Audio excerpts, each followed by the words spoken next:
Now, there are a few interesting takeaways from the Washington Post report over the weekend that the CIA and the NSA are covertly assisting the Colombian government in its fight against FARC rebels.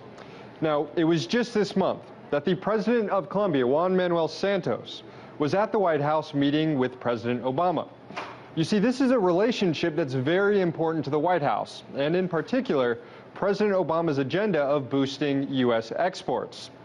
From 2009 to 2012, exports to Colombia have steadily increased, and they're expected to further increase this year.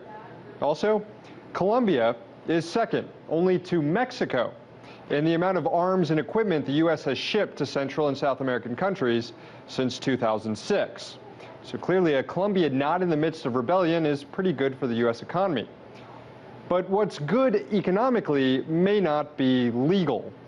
That's a question the White House wrestled with internally. Is it guilty of carrying out assassinations by helping the Colombian government target and kill suspected FARC leaders? Well, ultimately, they decided it wasn't. The White House's Office of Legal Counsel and others finally decided that the same legal analysis they had applied to al-Qaeda could be applied to the FARC. Killing a FARC leader would not be an assassination because the organization posed an ongoing threat to Colombia. Also, none of the FARC commanders could be expected to surrender. In other words, the same justification used to carry out drone strikes in Yemen or Pakistan is now being used to carry out lethal strikes against FARC commanders in Colombia. FARC commanders who aren't a direct threat to the United States. The world really is a battlefield. Which gets us to the last takeaway, the cost of all of this. Publicly, the U.S. has given billions to Colombia in military aid, but these covert operations are funded out of the black budget.